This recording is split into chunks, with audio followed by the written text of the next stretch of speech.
Every story has a reason. A king's crown, a war's spark, a flood that changed the land forever.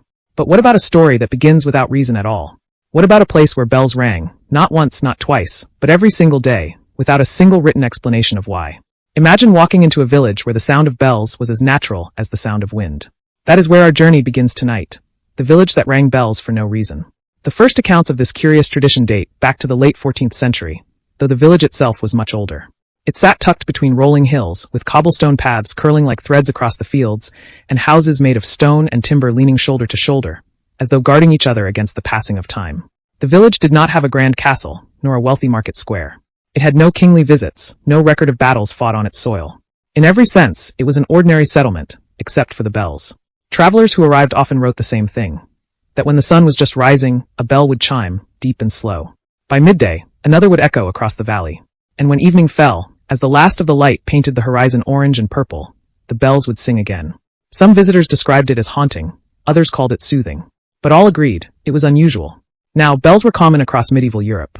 They rang for church services, for alarms, for warnings of fire or raids. But here, in this nameless little village, no such purpose existed. The bells were not tied to religion. They did not mark sermons, weddings, or burials. They were not rung to call soldiers, nor to warn farmers of storms. Instead, the bells simply rang, because they always had. The villagers themselves seemed entirely unbothered by questions. When outsiders asked, "Why do you ring them?" the answers were vague. Some would shrug. Others would laugh. A few elders would say, "Because our fathers did and their fathers before them." It was less an explanation and more an acceptance, a tradition so deeply woven into life that it needed no reason. One of the earliest chronicles mentioning the place comes from a monk named Brother Alaric, who traveled through in the year 1392. He described the bells as gentle companions to the day, ringing as though time itself were being counted not in hours, but in feelings. That phrase, in feelings, is strange. For bells, after all, were instruments of order. They marked schedules and events. Yet in this village, they seemed to mark nothing but life itself. Children grew up knowing the sound of the bells before they knew the words of prayer.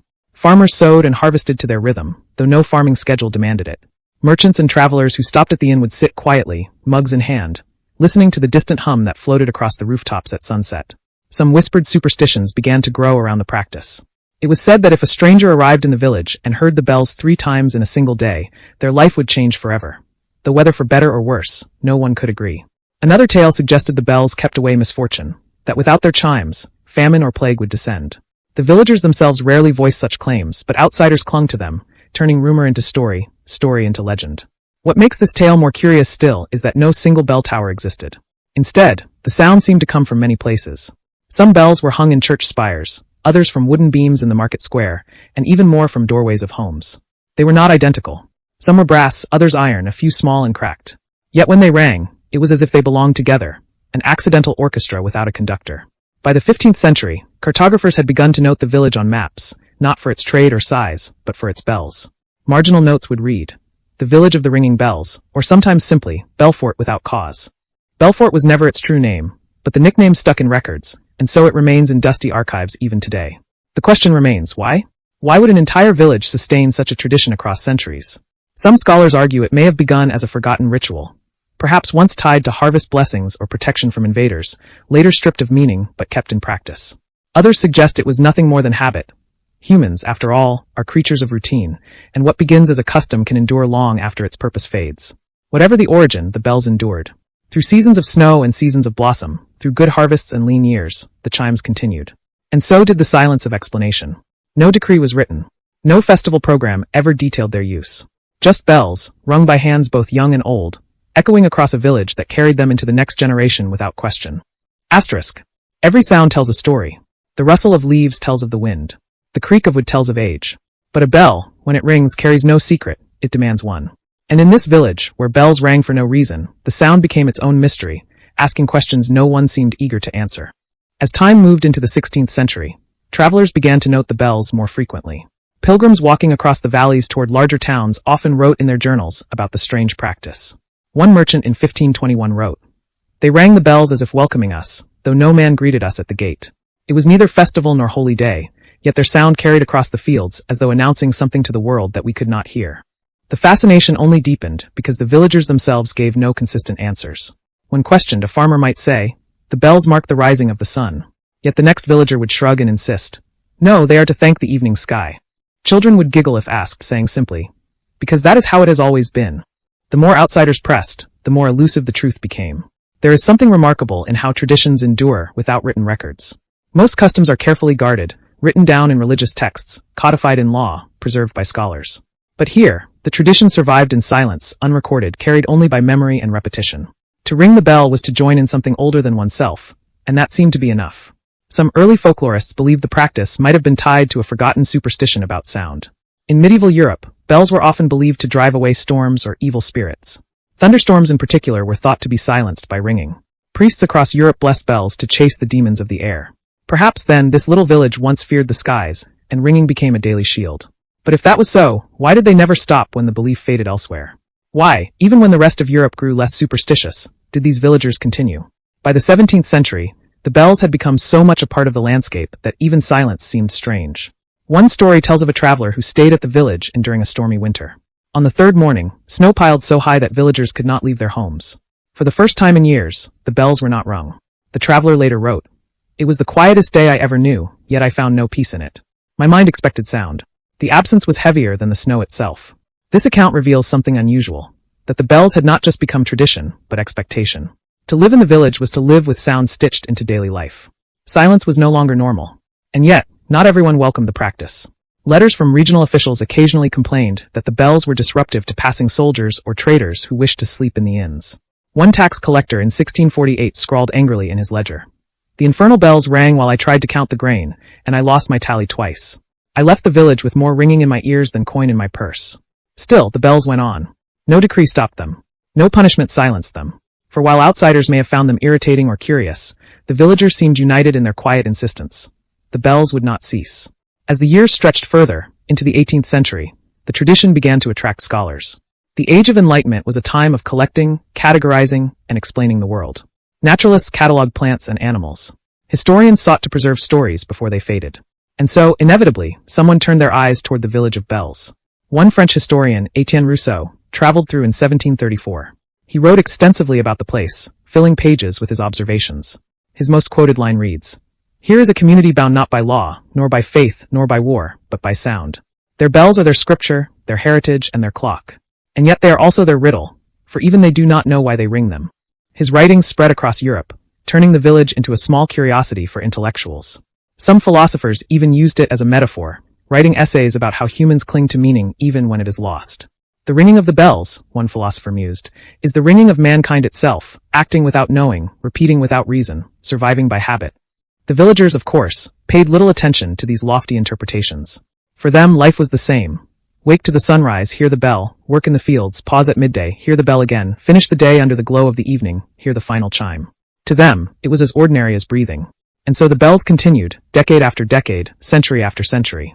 Each strike of the clapper carried forward a rhythm that seemed eternal. What had begun as something forgotten had become something timeless. But history is never so simple.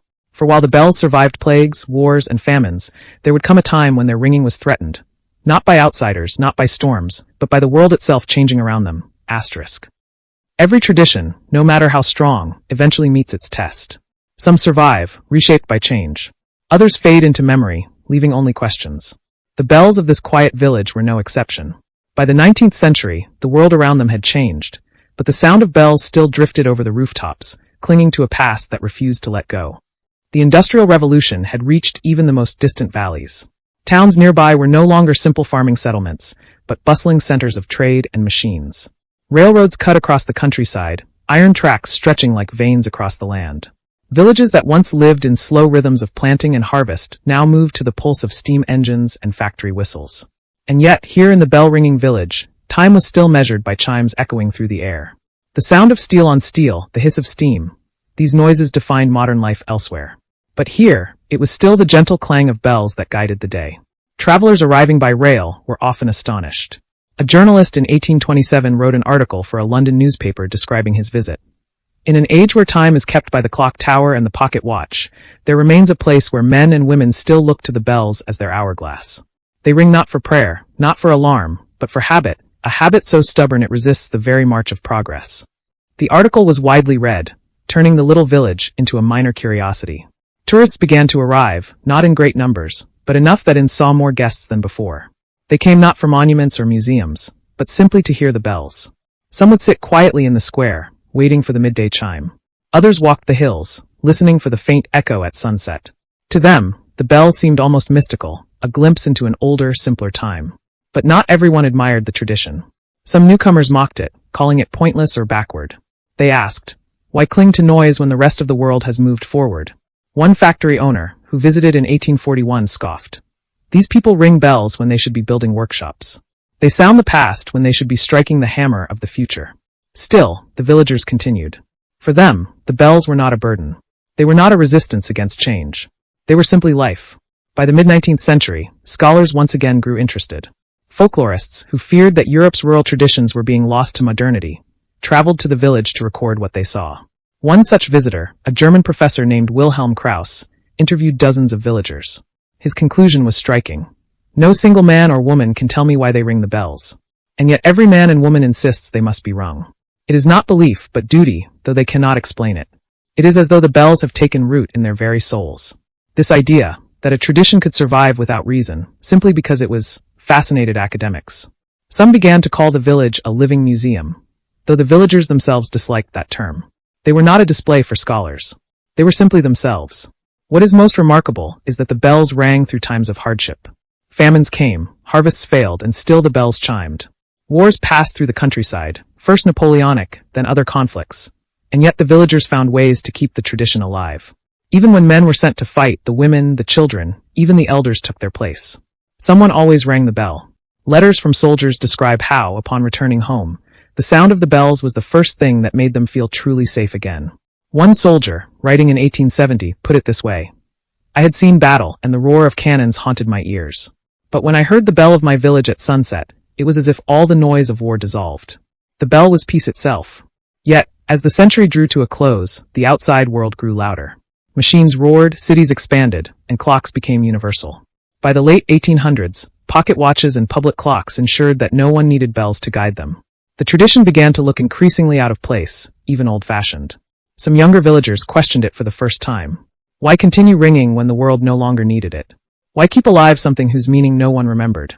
For the first time in centuries, cracks appeared in the tradition, not in the sound itself, but in the will to preserve it. And so the bells entered their most fragile era. The turn of the 20th century would challenge them in ways even plague and famine had not. For war, industry, and modern life would threaten to silence the sound forever. Asterisk. Every tradition, no matter how timeless it feels, eventually meets the noise of history. The bells of this quiet village had outlived famine, plague, and centuries of change. But the 20th century would bring storms louder than bells, wars that shook the earth, and modern life that left little room for sound without purpose. When the First World War erupted in 1914, the bells still rang each day. Farmers left their fields to fight in trenches. Young men who had once pulled the ropes now carried rifles instead.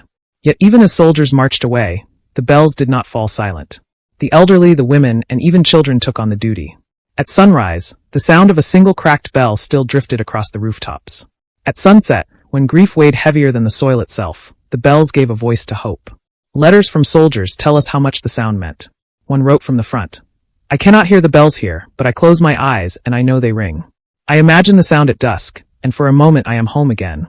For these men, the thought of the bells was as real as their uniforms, a link to a life they feared might be lost forever. But when the war ended, the village was changed. Many who had once rung the bells never returned. Their ropes were left hanging, waiting for hands that would never grip them again. And yet the bells still rang, quieter now, fewer perhaps, but still steady.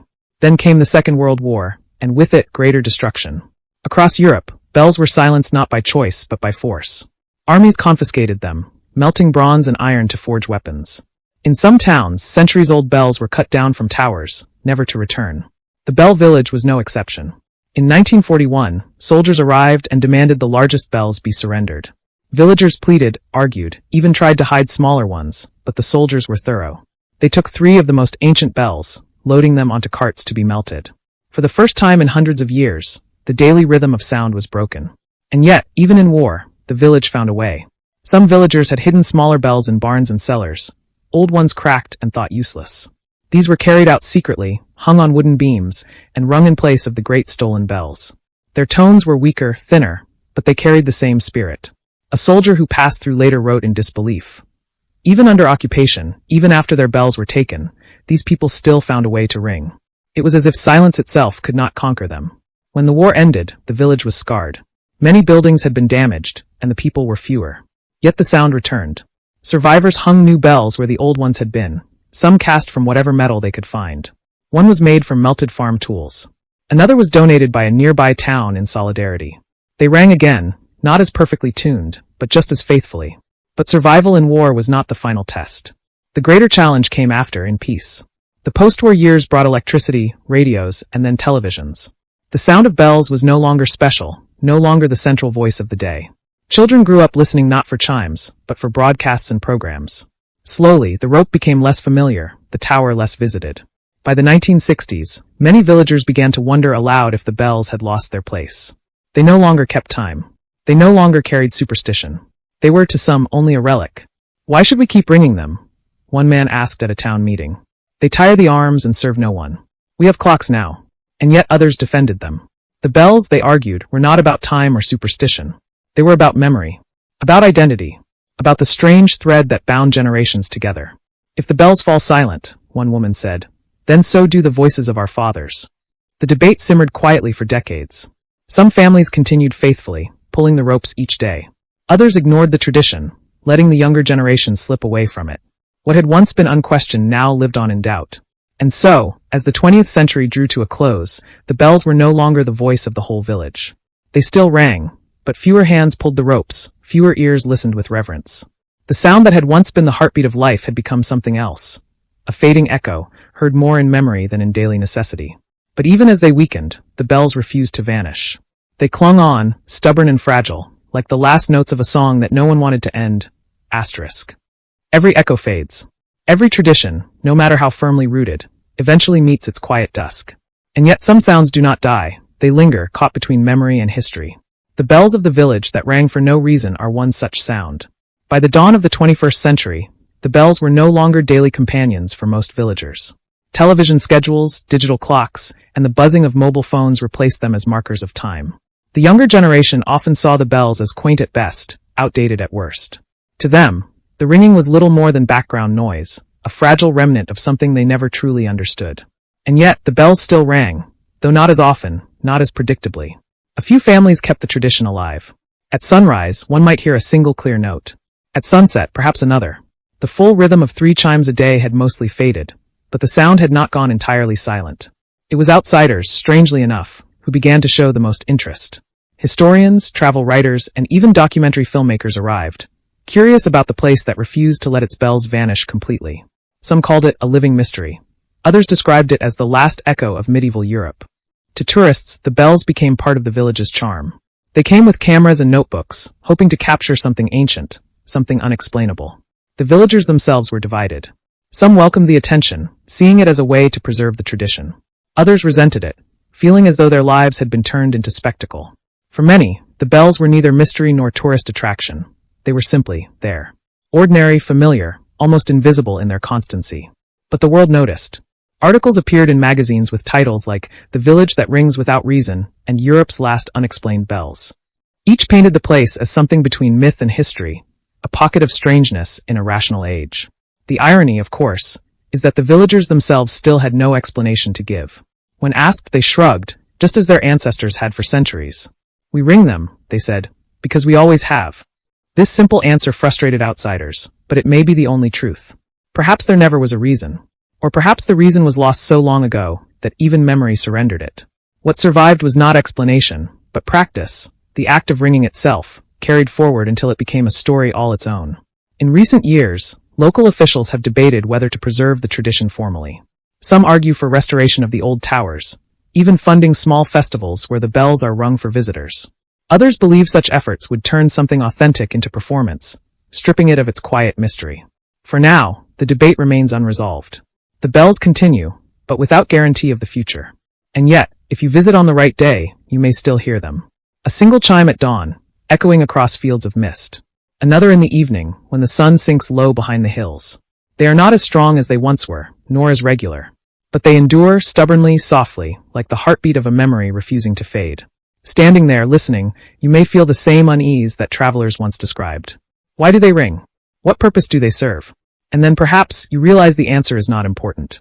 The bells exist not to explain, but to remind that history is not always written in reasons. Sometimes it is written in sounds, in habits, in things too ordinary to question until centuries have passed. And so the story closes. Not with a clear answer, not with revelation, but with an echo. A bell rings in a small village. No one knows why. No one can tell you the first moment it began. No one can promise it will continue forever. But tonight, for this moment, it rings still. The village that rang bells for no reason remains what it has always been. A place caught between silence and sound, between history and forgetting. And as long as the bells are heard, even faintly, even rarely, the story continues. Asterisk.